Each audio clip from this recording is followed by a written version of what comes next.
Push it all the way to the ground. Focus, there are no safeties now. If you fail, you're going down. Come on.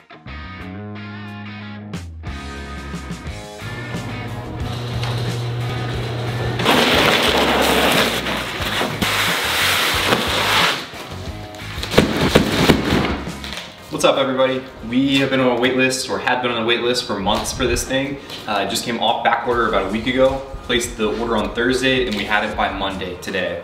We are in Columbus, so we're by the Rogue Fitness facility as well as actually Westside Barbell. We have a Rogue Westside Barbell Scout Reverse Hyper. This is the one that folds up, so we're super excited about it. We used to have one at the gym that was the full size and it took up a ton of space. One of our favorite pieces of equipment, but just very bulky. So we're super excited to unpack this thing, see what it looks like, how it actually folds up, and put it to use.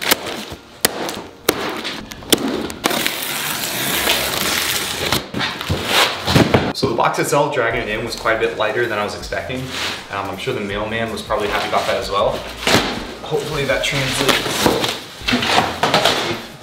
Easy use once we get this thing together.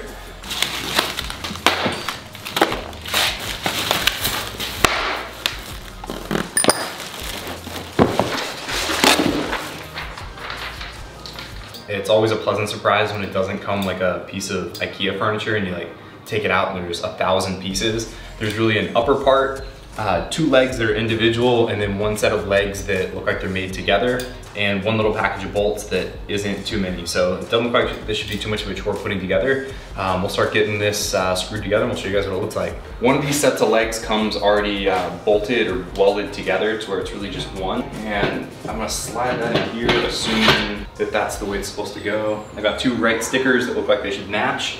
And then these are individual, so it doesn't look like they go together at all. But I'm gonna slide those into your side. It looks like each one of these gets 2 bolts, so I'm gonna go ahead and put those in.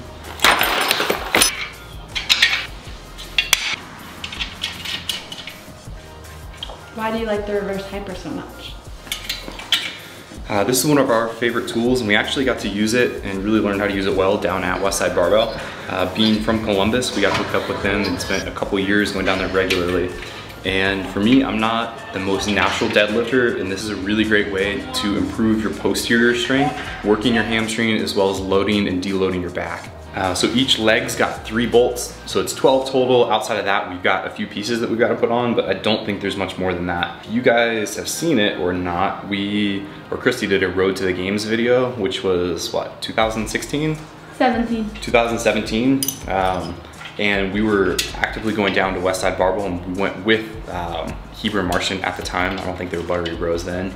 And there is some old footage of Christy doing the belt squat machine, dragging some stuff around. I think she was pushing wheelbarrows. It was definitely an experience, wasn't it? Oh yeah.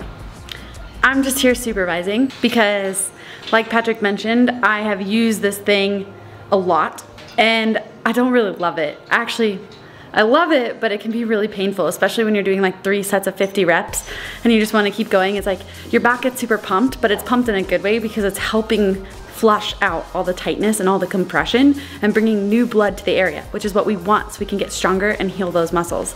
So this was something that was a staple in my training at Westside, and when he saw the fold-up one, he was like, we have to have it. So it's definitely gonna take our training to a whole new level, and so far, it looks pretty promising, but I know there's gonna be a lot of painful sessions on it. Hey Milo, what do you think of the reverse hyper? All right, so it's been all of 3 minutes, and it looks like Pat is almost done assembling it. Am I right? Yeah, I haven't had to take it apart so far, and thankfully there's not a ton of pieces, which is always a plus. So Patrick's continuing to work in the back. I'm just supervising, but I think I love the reverse hyper, even though it's super painful.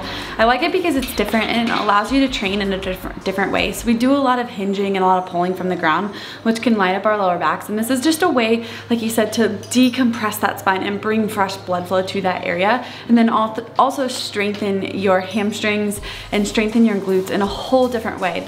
The more we can do different exercises and diversify our training, the better off that we will be, the healthier we will stay, and hopefully prevent more injuries. I've also seen people use this for leg extensions for their quad when they sit on the top. So that's another great way to train your quads as well. So it's just another tool to have in the toolbox so we can keep being the best versions of ourselves and make ourselves the best athletes we can be. So there's only a handful of bolts, and there's these two oddball pieces in there that I wasn't really sure what they were gonna be for at first. They screw in here on the side, and they've got two little spring loads. So there's an in and an out. And when it's folded, that's actually what's gonna lock the legs together to keep it from unfolding. So apparently it will be secure. If you guys lean it against something, it's not gonna fold back open like a table or anything. All right, so we got this thing put together, and those little knobs I was talking about also lock it when it's up, which makes sense that it doesn't collapse when you're on it. In general, this thing is substantially taller than the one that we had at the gym. I'm not sure if that has to do just with the way that it folds and kind of the ergonomics of it, but they did put a little step stool on here, so you've got that on the side to get up and on, which is new. It's not that heavy. And if we had the old kind that didn't fold, it wouldn't be feasible for us to have that in something like a garage gym like this. It just takes up way too much space. So with the folding racks and the folding stuff like this, it's super smart, and it makes a ton of sense and kind of makes it accessible to have these types of machines and equipment inside of a garage gym or just smaller spaces where, or outside of a situation like this, it just wouldn't make sense. So in order to fold this thing back up, I'm gonna pull the pins out and they'll lock once they're out. This side seems like it drops a little bit, and then I think I'm gonna come back over to the other side, just kind of lift it up and press down on these legs, and it just kind of folds up. So you guys can see what this looks like. It's a finished product when it's in its folded position. That's pretty darn small, and it's pretty light. This thing doesn't seem to lock, but I think if it's leaned up against the wall, it's not going anywhere. It would be nice if maybe it had some handles or something to grab onto, which it may, that I'm just not aware of yet, but it does fold up really small. This will be easy to kind of store and keep out of the way when you don't want to use it. I think to get it back into its folded position, I'm just gonna lift up on the handles, and it just kind of falls right back into place. So that's super easy to get in and out. Make sure your knobs are locked here, and you're good to go again. All right guys, so I'm gonna put some weight on here, show you guys a couple demos of some movements, some tips that we've kind of learned along the way. We've actually gotten down at Westside, things that you can use or implement whether you have one of these or you're just looking to strengthen your posterior.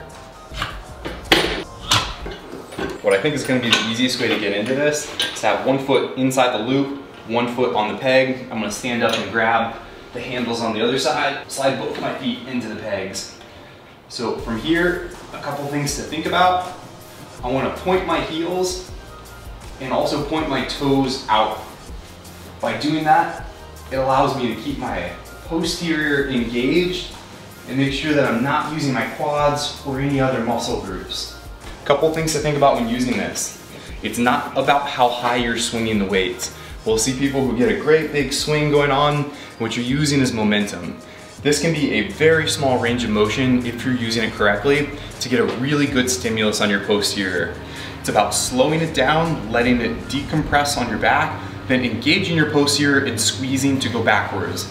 We're not trying to swing the weight, we're just trying to use and activate the right muscle groups to move the weight. So similar to a Superman pulse, when we're on the ground, we'll tighten up to be into extension, and then we'll relax to be into flexion. That same thing's gonna apply when we're using this.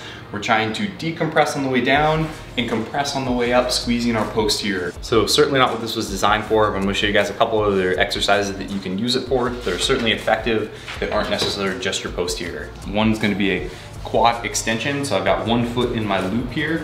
I'm gonna be sitting on top, just like a quad raise. I'm again going to be keeping my toes pointed. Something else I really like using this for is bent over rows. So it's a unique way to get a different angle of pulling in. And what I'm gonna do here is I've just got a large green band, which I put through the leg loops. I'm gonna take a couple steps back into a good position, and I can work back muscles just as well.